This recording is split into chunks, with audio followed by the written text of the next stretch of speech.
We're good. Are we good to go? All right. I'm going to call this meeting of the Planning Commission to order at 6:05. Is, I believe, April 7th, 2022. First item on the agenda is roll call. Would you please call the roll? Present? Here.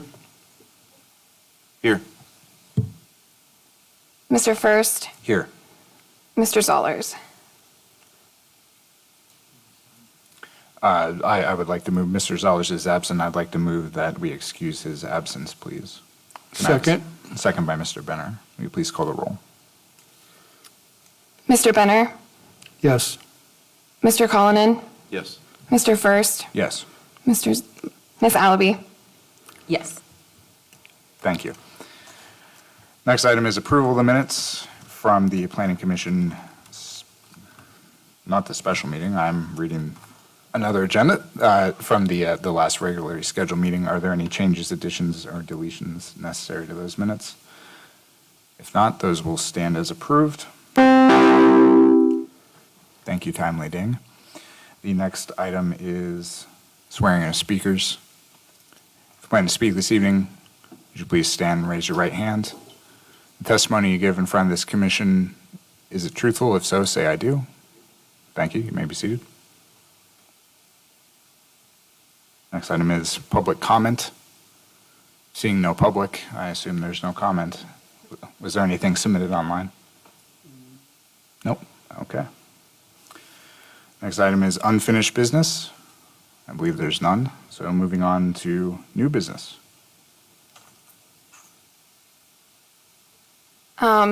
So we have the official submittal for major site plan approval for application number 2022-5014, which is the property located at the intersection of East Main Street and Lakestar Avenue. We kind of did an informal review at the last meeting. This is more of a formal review that would go to vote. So nothing's really changed since the last submittal, other than the fact that the footprint of the building was reduced, and the kind of layout of the building and the structure is a little bit different. The only thing that really affects is their parking requirement is a little bit lower. Landscaping is pretty much the same, and it complies with all of the code requirements in section 1103.01, which covers the Old Reynoldsburg Commercial District. And so that's really kind of all the changes that were presented to us with this submittal. Would the applicant like to say a few words?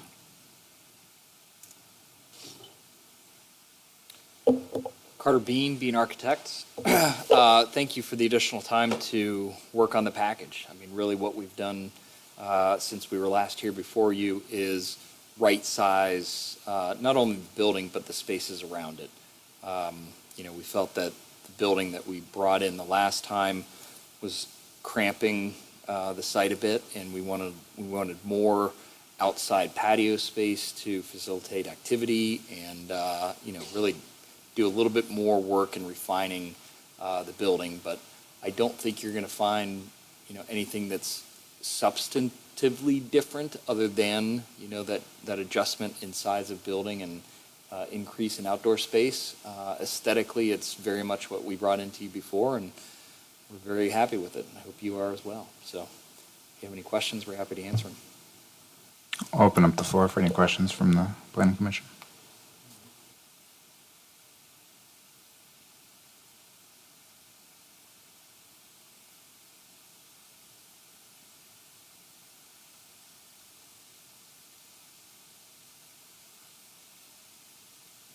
Unfortunately, I have an engineering report that's way too small for these old eyes to see. So just a few questions, parking-wise. What did we lose? Did we lose spaces, gain spaces? Since the last time we were in, the parking is exactly the same. Parking is the same, and how many handicap spots? 2 handicap spots. 2. Are those in the same location as before? They are in the same location as before, but we just talked before the meeting, we're talking about moving them west so that they are in that internal corner of the building, so centrally. Where there's like 4 or located. 5 spots right there. It's the row of parks directly north of the Main Street building. North of the Main Street, okay. Yeah, so let's see here. If you have a site plan you can pull up, Aaron? Thank you. There we go. Yeah. So the longer building along Main Street has 10 parking spaces. Currently, the 2 handicap spaces are at the eastern end of that row. We're talking about moving them to the western end of the row where the 2 buildings have that internal corner. So they're centrally located to all tenants and for the grade change, yes. Thank you. Dimensionally won't change anything about the parking field or the curb line. It's just striping, moving them down to the west. Mhm.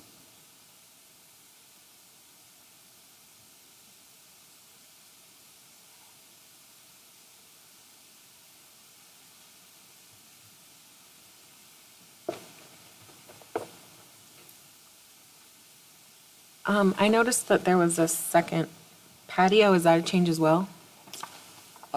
We had 2 patios before.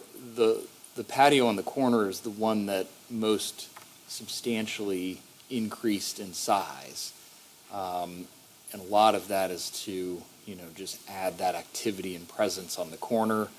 And we obviously have included a second-story patio or balcony overlooking that patio space. So that patio, while it was there, it's more than doubled in size on that hard corner.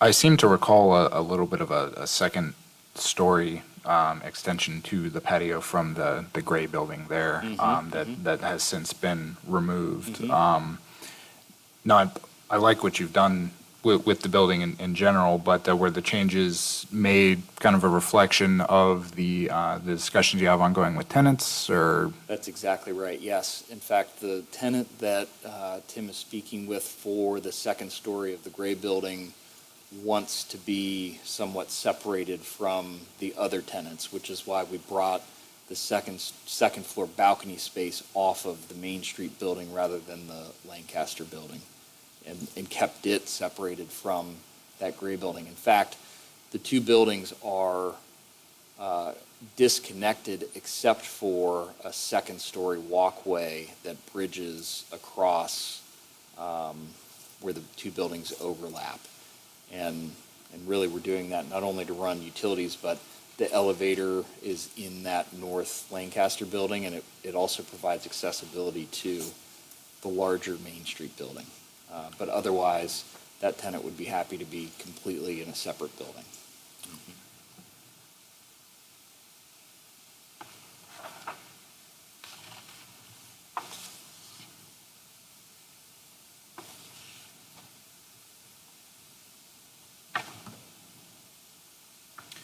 Because it's always a point of contention, I probably feel I'd be remiss if I didn't ask about this, but no changes to the stormwater plan or anything like that? Correct, yeah. Okay.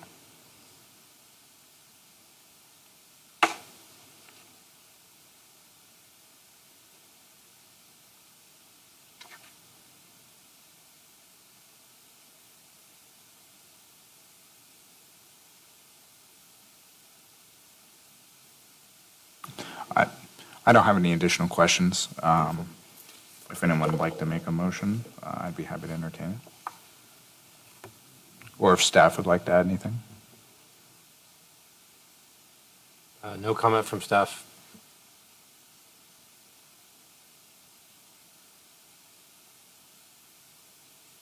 I'll make a motion that we approve this site plan. Okay, we have a first, do we have a second? I'll second. Thank you. We have first and second, would you please call the roll? Mr. Benner? Yes. Mr. First? Yes. Miss Alabi? Yes. Thank you very much. Thank you. I'll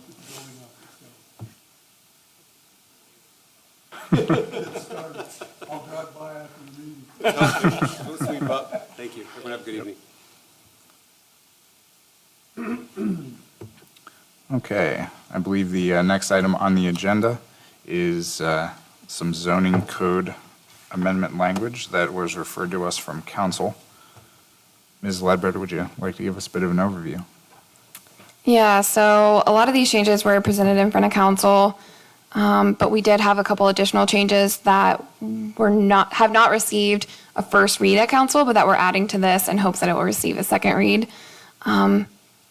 Shall you refer it back to council? And I'm really sorry, but this computer's not working with me. You'd give us 1 second. The agenda software is not behaving. So if we'll let us scroll down to the section, give us 1 moment. Yep, no problem.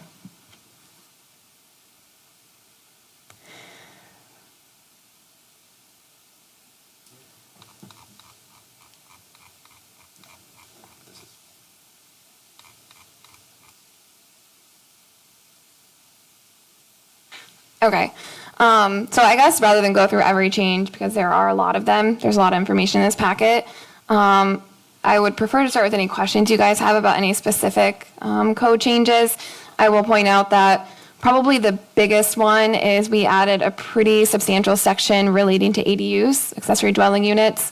Not only did we kind of redefine it in the glossary section of the zoning code, but we also wrote a section that places a little bit more of, I don't want to call it a restriction, but more so guidelines, similar to what you see for accessory structures.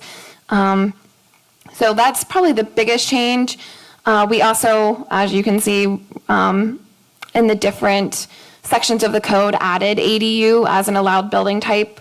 And so it's added as an allowed building type in a suburban residential medium, and Old Reynoldsburg neighborhood district. Those were the only ones that we added it to. Some of the other changes is one of the, I guess, bigger changes is we did add additional guidelines for driveway dimensions. We were getting applications for driveways that were pretty large and could potentially cause issues, but we didn't have any language in the code that had any restrictions. So we just kind of put pretty loose guidelines in just to kind of keep the flood hazard to a minimum with how much impervious surface there is on residential lots. Other than that, I mean, a lot of the code changes are pretty routine, just stuff that was missed or may have been, not correctly placed in the right section. We just fixed it. In general, just some recalibration. Yep. Yeah.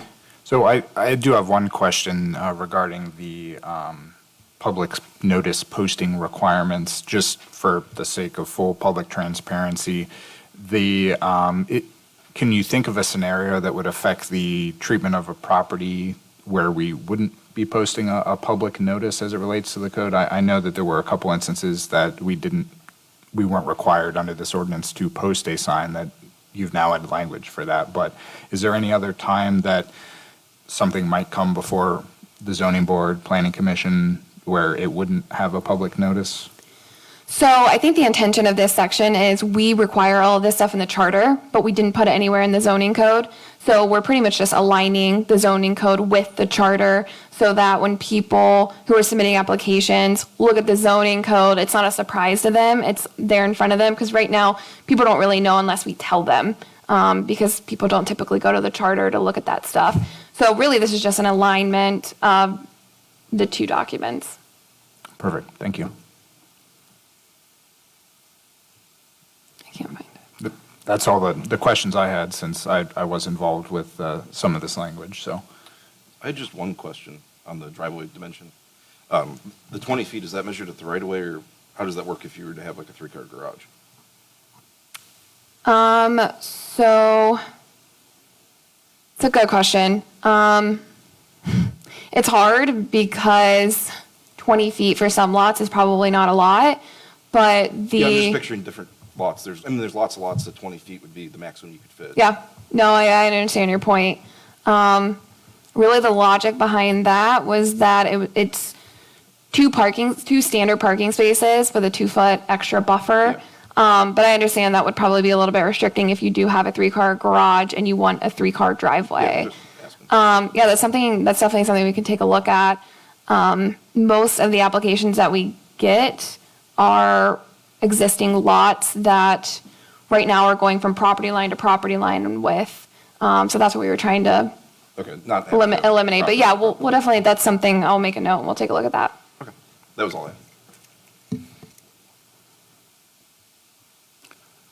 had. Aaron, Eric, whoever, driveway, again, a couple times you've talked about the applications we're getting.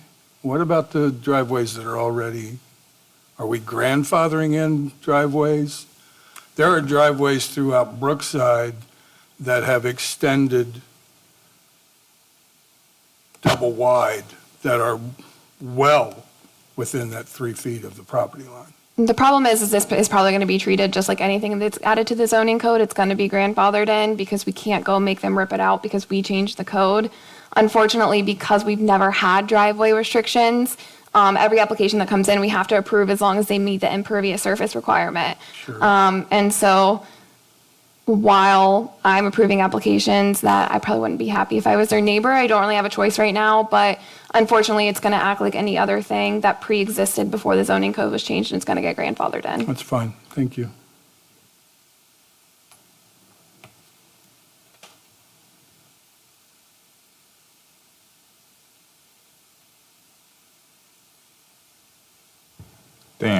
I'm sorry, are there any other questions?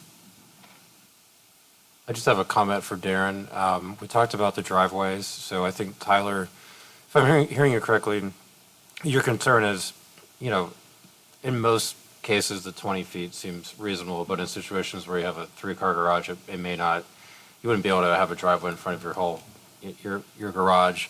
I guess the question is, Darren, this is kind of where I'm looking for process, but would we need to specifically amend that language before passing it on to city council now, or what would be the procedure on that? Would we have to clean that up now? Is that the guidelines we would need to follow?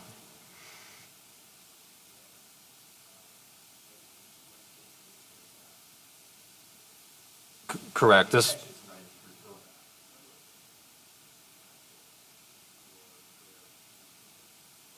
Correct.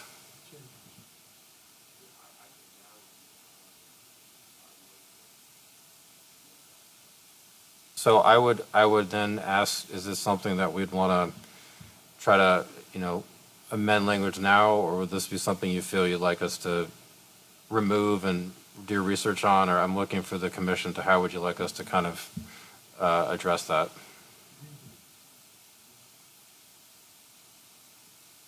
I guess I hadn't necessarily looked at other language in other cities or something to see how that. I mean, I think the way I prefer it to be done is when you guys make a motion to recommend these back to city council, add on to that with the recommendation that the driveway width be changed. And then what I'll do is I'll go in and change that so that I'll present, hey, this is what we presented to planning commission. This was their recommended change. We agree with that. As long as you guys agree with it, then we'll put it in. So you could email out the change, the language of what you're thinking. Yep, Okay. I can do that. And I probably, instead of extending the minimum width, I'll just probably add language about unless there is a 3-car garage, and then the maximum width is this. Because if we increase that maximum width for people with 2-car garages, you're going to get the same thing that you're getting now. So instead of increasing the overall width, I'll just add language in there about 3-car garages. There's an Yeah, exception. Or even like maneuverability or something that, is something that you can prove you needed to maneuver into your garage, Yeah, yeah. Like a truck turn exhibit or something. I'll look at that tomorrow and I'll send a update out. That sounds good. Does that work for you, Darren? Well, I'm going to go ahead and make a motion, then actually 2 of them, so we can have this be completely clear from a procedural standpoint. I do move that we refer the items that were submitted to us from council, as well as the additional items, with the exception of the driveway language, back to council for additional consideration. I'll second that. Second by Mr. Benner. Would you please call the roll, Ms. Ledbetter? Mr. Benner, Yes. Mr. Cullinan, Yes. Mr. First, Yes. Miss Alabi. Yes. Thank you. My second motion is that we refer the driveway matter back to council with the recommendation that the driveway language be changed, subject to staff input.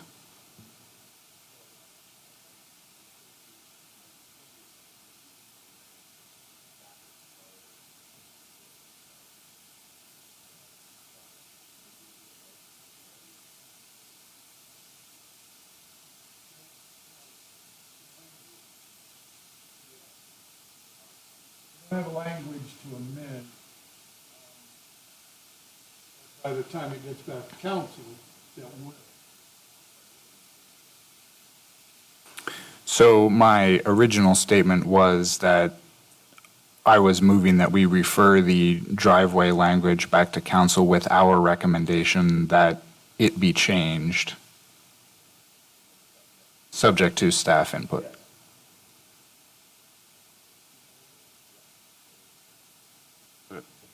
This is Mr. Cullinan, I'll second. Thank you, Mr. Coleman. Would you please call the roll, Ms. Ledbetter? Yes. Mr. Cullinan, Yes. Mr. First, Yes. Miss Alabi. Yes. Thank you. I believe that's all the matters before us this evening. If that is correct, then I adjourn the meeting at 6:27.